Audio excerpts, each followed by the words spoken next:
What's up guys, welcome to Voicey here. This is your host, Captain Zach, and today's subreddit is r/EntitledParents. Don't forget to like, subscribe, and hit that bell to never miss an episode. Alright guys, this story's called My Entitled Mother. I did an butthole on not giving my mom my tax money. And after being given the answer of not the butthole, I decided to make a post about the dark rabbit hole that is my mother's entitlement. Sorry, but this is going to be long. In 2008, my father passed away. He was a truck driver and died on impact in an accident. To this day, I still cry. My sister and I received a little over $1,200 a month in insurance. Our mom received a little of $600 a month. My mom was also working and making $900 bi-weekly. Mind you, she was bringing in about $2,400 a month. I worked for about 3 months at a McDonald's about midway through receiving the checks, because it was summer and I was bored and wanted to have a reason to get the hell away from her. I helped pay bills and tried to save as much money as I could.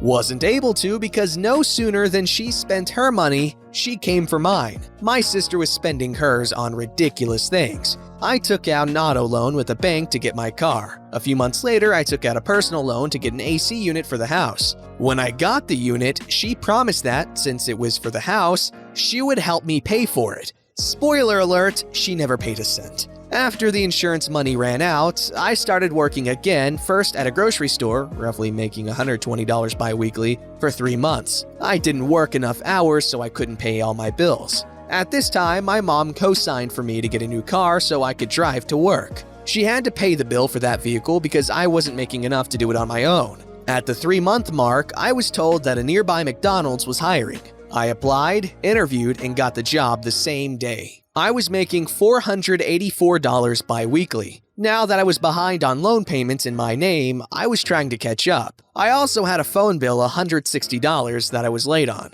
Payday went something like this. Hey, did you get paid today? Yeah, why? How much was your check? $484. Okay, give me $160. I gave your sister some money because she needed it and I need it back. You do realize that I have to pay the bank for my car and the unit. I also have to put something on my phone bill to keep it on. I've been paying the bill on the car you're currently driving. You owe me. I wasn't able to make those payments because I wasn't scheduled for enough hours to make enough money. I still helped pay bills. Just give it to me. Why would you give sister money anyway? You know she never pays you back. She needed it. Rolling my eyes. Whatever. Don't pay your phone bill right now. Just give that money to me. Me internally. Might as well just let the damn thing go off. This happened every payday. After 3 months of working at McDonald's, I got scouted by a new business owner. Not a pyramid scheme. He needed a CSR, or customer service representative, to handle current client insurance payments while he tried to get more clients.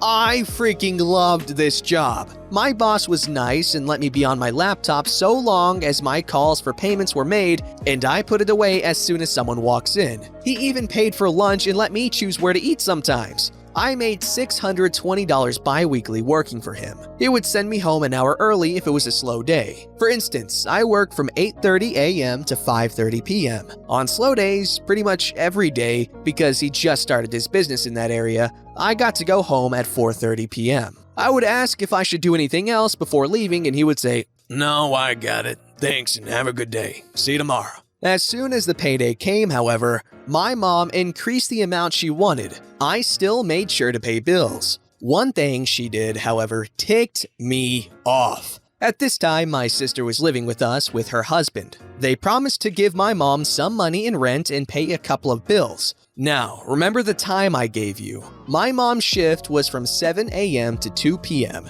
Tuesday through Thursday, alternating 12-hour days with Monday and Friday, with weekends off, and Saturday through Sunday, with Monday and Friday off. This happened during the Tuesday through Thursday. My sister, however, stayed at home all day on her day off, watching Netflix and not doing any chores around the house. Granted, she gave birth months before and was staying with us so they wouldn't have to pay so much in rent with a newborn and they could have mom watch their baby. I came home from work on payday. Thank goodness for direct deposit. As soon as I walked in the house, this is the conversation that ensued. "Hey, I'm home." Hey, you got paid today, right? Knowing what's about to happen, yeah. Here, go pay your phone bill. It's the house phone bill. What do you mean my phone bill? I don't have a phone bill anymore because the phone company cut it off. Well, you're the only one who uses the Wi-Fi. The Wi-Fi is connected to the satellite, and sister uses Wi-Fi to binge watch shows on Netflix. The only Wi-Fi I use all day is the Wi-Fi from the grocery store next to the office. You are always making long-distance calls to a scammer. If y'all want that story, let me know. If it's gonna hurt you to pay it, then don't bother. Give me the damn envelope! Anything to get out of this damn house! I then leave the house to pay the phone bill and the car insurance, full coverage. I also was still trying to make payments to the bank that I never got help with. Earlier in the day, while at work, just after seeing the deposit in my account, I called my mom to see how much the water bill was in the satellite. Made payments online, just to come home to be told to pay one of the last two that needed to be paid. Phone bill and electric was left. So immediately, I was out of money. My mom even tried to say, "We will have such and such bill to make it even for both of us." No such thing happened. 8 months after starting with my favorite boss, he recommended me to go to the insurance company headquarters because his business was small and he wasn't getting many new customers. So he wasn't making enough to keep me on as an employee. I started my training there the next week. About 2 weeks later, I was fired for wearing tennis shoes on a rainy day because my dress shoes were worn out and I didn't own any dressy flats at the time. I went to take my state exam for my property license and got a call from one of the supervisors. I told him that I passed, and he told me that I was fired for breaking dress code and wearing sneakers and also for wearing jeans. I was dressed up with a blouse and heels. I didn't own any dress pants. I was waiting for payday to finally do a little shopping at a discount store. And for taking the time, we were on one of our 15-minute breaks to draw on my notebook. My mom was mad because I lost that job. Around 4 months after losing that job, I was hired as an insurance agent to sell Medicare Advantage plans. This job paid $14 an hour starting, then went up to $15 an hour after 3 months. You also got bonuses for hitting certain goals and compensation for the companies whose plans you sold. I was bringing home $1,500 bi-weekly about 1 month after hitting the sales floor. I didn't like the hours that much, nor the trip, but I felt like it was worth it to make good money and get good benefits and also get the hell away from my mom for a while. The job was a 1-hour drive to and from home, and I would be at the tail end of the morning and evening traffic. As soon as payday came and I saw how much I was making while in training, I was ecstatic. And so was my mom. Of course, payday came, every bill became my responsibility. And yes, she was still working. She also started demanding I give her pocket money because you don't do anything besides using that money to buy video games and other crap. My sister even had the nerve to tell me when I got the job, "You got a good paying job now. Don't go spending it on video games." I wouldn't blow an entire paycheck on video games even if I wanted to. I always get used video games and depending on price would get no more than 2. If a used game was $40, I would only get 1. If it was $10, I would get 2. I had a budget of not going over $50 when shopping for games. And if I only spent $30 on a game, the other $20 would be to either buy a meal from a restaurant or stop by the grocery store to get $20 worth of stuff to put in the freezer and cabinets like frozen pizza, ramen noodles, and a loaf of bread with some sandwich meat. I always made sure the things I got were on sale to get more for my $20. I was even talking with the bank about paying off both of my loans in 2 months so I could get it off my score after a few years. Never happened. I worked that job from August to December and was let go. Apparently, it was a contract job for the open enrollment period, October 15th to December 7th. After that, I was told my services were no longer required. After that, I've been in and out of work with dear old mom getting more and more angry that I don't make enough money to pay bills and give her pocket money. She was forced to retire after something wrong was going on with her foot. I started a part-time work-from-home job that paid an hourly wage, $11 an hour in training since it was on full-time hours for 5 weeks, then $10.50 once we got into production. I was never late for work and usually had good call quality. My paychecks were roughly $350 bi-weekly. Even with this small amount of money, I could budget paying bills. She had started getting her Social Security by then. Conversations were usually like this.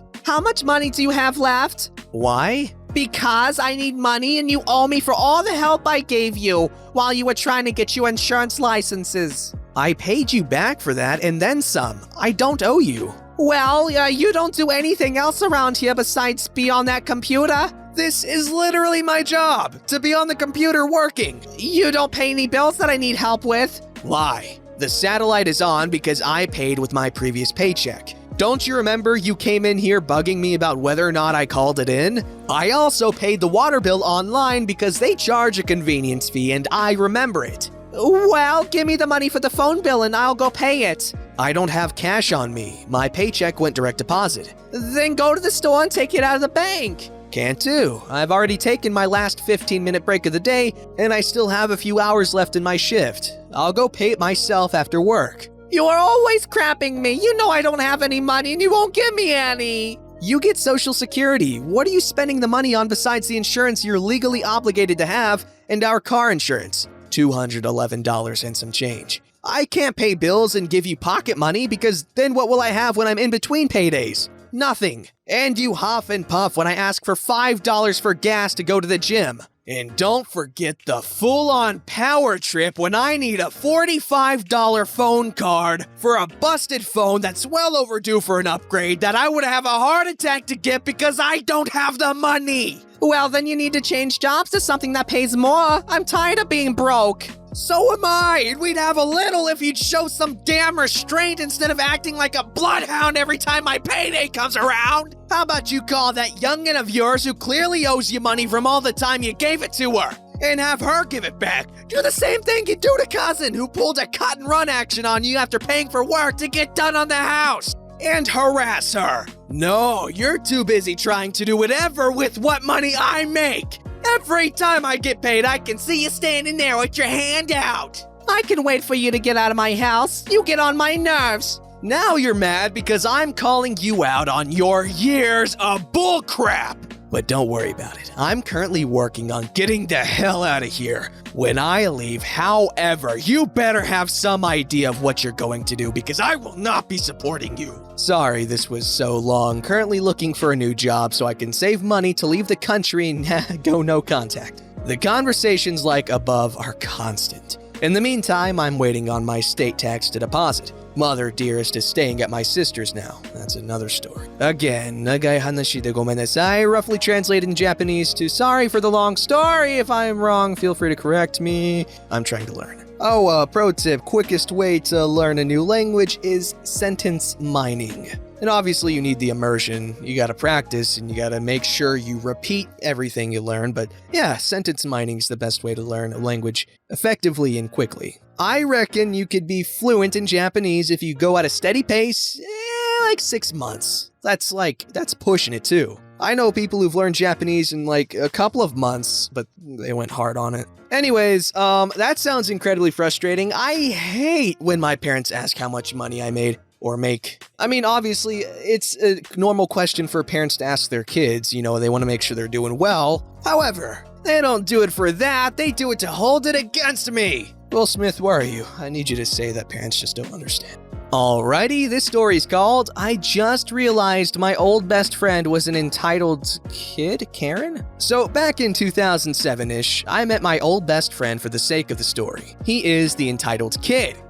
And I recently cut ties with him after realizing how entitled he is, especially since he doesn't come from a rich family. Sorry if this is short, it's mostly just recounting of events. So for his dad's birthday, his family invited my family, by the way I'm also a male, to this steakhouse near us. But freaking entitled kid was a picky eater and made his parents beforehand drive to Burger Bing and get him nuggets and fries. This is essentially all he ate from ages 4 to 12. So my family arrives first and we wait for them, and lo and behold, at this expensive-ass steakhouse, they walk in with the Burger Bing box. And keep in mind, at this time he was around 9, but looked 14 because of height. So we are eating top-tier steaks and getting stared at by people noticing this kid eating King Burger. But that's it for the first part. Now for part 2, the part that made me hate his existence. So he is 3 months older than me. I'm 15. He cheats on all his exams and work in school. But surprise, surprise,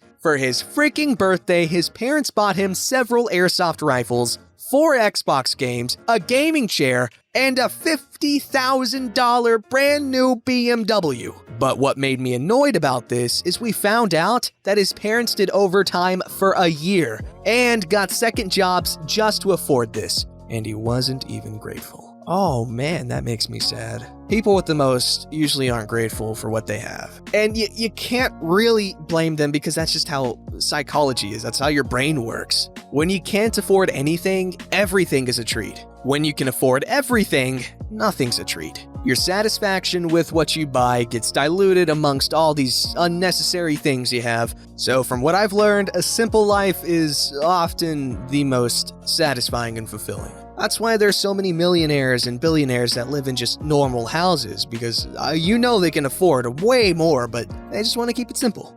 Don't forget to like, subscribe, and hit that bell to never miss an episode.